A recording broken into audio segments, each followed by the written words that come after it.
अरे शोभा, अखिल बेटे के लिए मैं आज बहुत अच्छा रिश्ता लेकर आई हूँ। बस लड़की थोड़ी गरीब घर की है। उषा काकी, मुझे तो बस संस्कारी लड़की चाहिए। मुझे फर्क नहीं पड़ता लड़की अमीर है या गरीब। फिर तो वो लड़की तेरे घर के लिए बिल्कुल सही रहेगी। शोभा, अब तू अपनी बड़ी बहू को बुला ले। मैं तुम दोनों को लड़की की फोटो दिखा देती हूँ। उषा के कहने पर शोभा अपनी बड़ी बहू लक्ष्मी को बुलाती है, जो घर के ऊपर वाले फ्लोर पर रहती है। अब क्योंकि लक्ष्मी का कमरा ऊपर था, इसलिए उसे आने में थोड़ा टाइम लग जाता है। पर जैसे ही लक्ष्मी नीचे आती है, उषा उसे लड़की की फोटो दिखाती है। लड़की की फोटो देख लक्ष्मी बहुत खुश होती है और उषा काकी से बोलती है, अरे काकी, ये तो पूजा है, मेरी बचपन की दोस्त। मैं पूजा को बचपन से जानती हूँ। पूजा बहुत अच्छी लड़की है। माँ जी, अखिल देवर जी के लिए पूजा बिल्कुल सही रहेगी। अरे वाह, ये तो सोने पर सुहागा हो गया। अब तो अखिल की शादी इसी से होगी। लक्ष्मी की मंजूरी मिलने पर शोभा आंखें बंद करके अखिल की शादी पूजा से तय कर देती है और बहुत जल्द उन दोनों की शादी हो जाती है। जहां अमीर सहेली को शादी के ऊपर वाला फ्लोर दिया गया था, तो वहीं गरीब सहेली को घर के नीचे वाले फ्लोर में सेटल किया गया था, क्योंकि उसके पति का कमरा नीचे था। पर नीचे रहकर भी वो खुश थी। इस तरह से ऊपर अमीर सहेली और नीचे गरीब सहेली रहने लगी। लेकिन शादी के बाद आस पड़ोस के लोग लक्ष्मी के कान भरने लगते हैं। ऐसे ही एक दिन जब लक्ष्मी बाजार से घर जा रही होती है। अरे लक्ष्मी बहन, जरा रुको ना, मुझे तुमसे कुछ बात करनी थी। हाँ शीला बहन, बोलो ना। मैंने सुना है तुम्हारी देवरानी तुम्हारी बचपन की सहेली है और वो बहुत करीब है। हाँ, सही सुना है। देखो, बुरा मत मानना, पर मुझे नहीं लगता कि तुम अपनी सहेली को बहुत अच्छे से जानती हो। ऐसा क्यों बोल रही हो? पूजा मेरी बचपन की दोस्त है, उसे मुझसे बेहतर कोई नहीं जानता। फिर तो तुम गलतफहमी में जी रही हो, क्योंकि कल ही मैं तुम्हारी देवरानी से बात कर रही थी, जब वो कल शाम को छत पर कपड़े उतारने आई थी। पता भी है तुम्हें वो तुम्हारे बारे में क्या क्या बोल रही थी? क्या बोल रही थी? यही कि तुम बहुत घमंडी हो, किसी की नहीं सुनती, तुम बहुत अमीर हो, इसलिए तुम्हारे अंदर अमीरी का घमंड कूट कूट कर भरा पड़ा है और तुम हमेशा पैसे का रौब दिखाती रहती हो और उसे नीचे दिखाने की कोशिश करती हो सबके सामने। मैं नहीं मानती। यकीन करना है या नहीं करना, वो तो तुम्हारे ऊपर है। तुम मेरी मोहल्ले की सबसे अच्छी दोस्त हो, इसीलिए मैंने सोचा कि तुम्हें बता दूं, ताकि तुम अपनी देवरानी से संभल कर रहो, वरना वो तुम्हें ऊपर से नीचे लाने में ज्यादा समय नहीं लगाएगी। दोनों सहेलियों में बहुत ज्यादा प्यार था। बस यही वजह थी कि शीला लक्ष्मी को पूजा के खिलाफ भड़काती है ताकि उनकी दोस्ती टूट जाए, पर लक्ष्मी उसकी बात पर विश्वास नहीं करती। अब इसी तरह से कुछ दिन बीत जाते हैं और शीला आए दिन लक्ष्मी को भड़काने की कोशिश करती है। ऐसे ही एक दिन, अरे पूजा, आज भी छत पर तुम ही झाड़ू लगा रही हो। कभी धूप में अपनी जेठानी को भी बोलो झाड़ू लगाने को। अब मैं उसको क्या बोलूं? वो मेरी बचपन की दोस्त है, वो मुझे कोई काम बोलती है तो मैं मना नहीं कर पाती।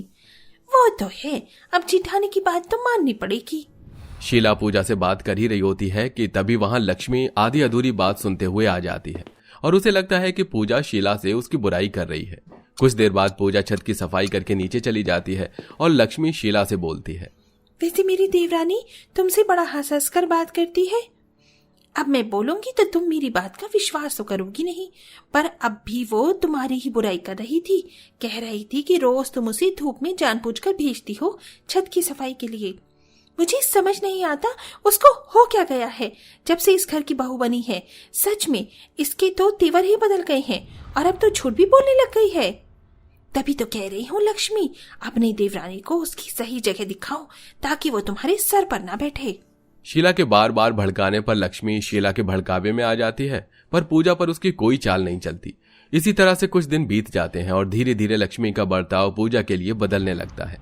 ऐसे ही एक दिन जब पूजा कपड़े धोकर गीले कपड़े ऊपर लेकर जा रही होती है, तो लक्ष्मी सीढ़ियों का मेन डोर बंद कर देती है। लक्ष्मी, सीढ़ियों का दरवाजा खोल, मुझे कपड़े सुखाने हैं और ऊपर जाना है। माँ, सब साफ नहीं है आज, ऊपर कपड़े सुखाने की जरूरत नहीं है, तुम अपने कपड़े नीचे ही सुखा लो। देखो लक्ष्मी, अभी मेरा मजाक करने का बिल्कुल मूड नहीं है, मेरे पास अभी बहुत सारे काम पड़े हैं, जल्दी से दरवाजा खोलो। मेरा भी मजाक करने का मूड नहीं है, वैसे भी ऊपर का फ्लोर मेरा है और नीचे का तेरा, और मैं नहीं चाहती कि तू मेरे फ्लोर पर आए, समझी? अब जा यहाँ से। और एक बात और, मैं तेरी जेठानी हूँ, इसलिए मेरा नाम लेना बंद कर। लक्ष्मी का बदला रूप देखकर पूजा बड़ी हैरान होती है, पर वहां उसे कुछ नहीं बोलती और चुपचाप नीचे आ जाती है। बाहर कपड़े सुखाने के लिए वो डाल देती है। अब ऐसे ही एक दिन लक्ष्मी ऊपर से सफाई करके सारा कूड़ा पूजा के दरवाजे पर रख देती है।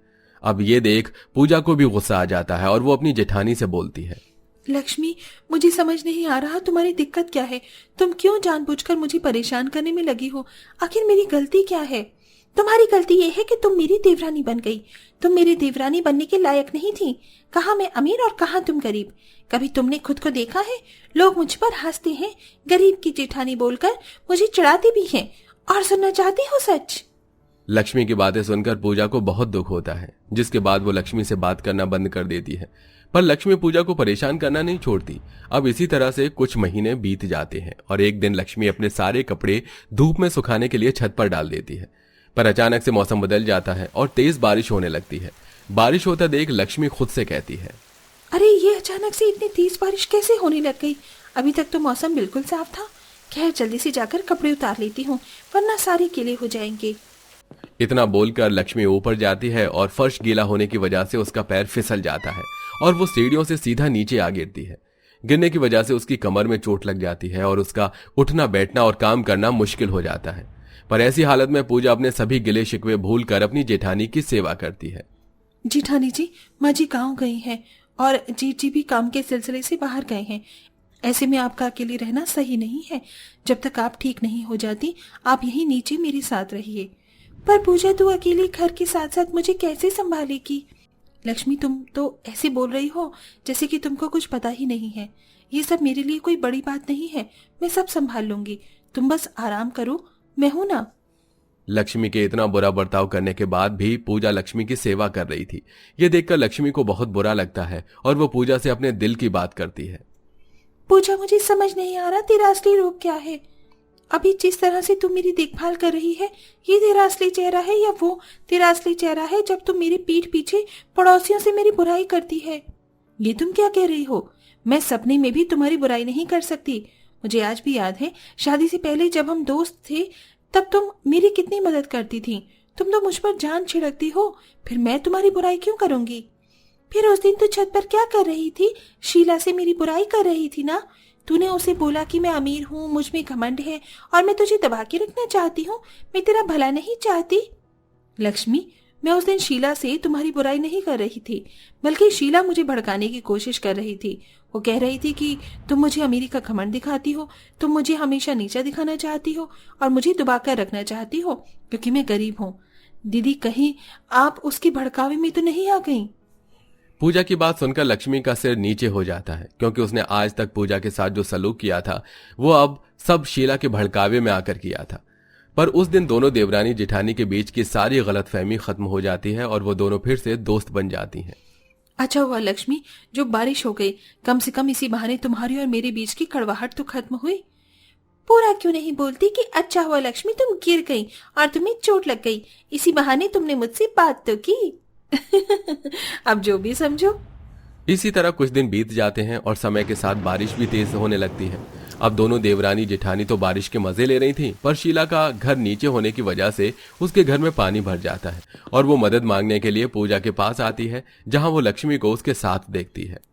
अरे वाह, दोनों देवरानी जेठानी इतने दिनों बाद एक साथ। वैसे अमीर जेठानी और गरीब देवरानी को साथ में देखकर बहुत अच्छा लग रहा है, पर मुझे यहाँ तुम दोनों की मदद चाहिए।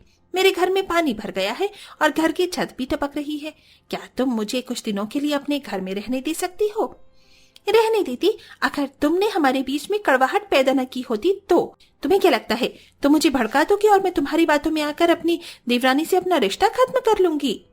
माफ करना लक्ष्मी बहन, मेरा ऐसा कोई इरादा नहीं था। मैं तो बस तुम्हारी भलाई के लिए तुम्हें समझा रही थी। मुझे लगा कि तुम्हारी देवरानी गरीब है तो क्या पता वो तुमसे जलती हो।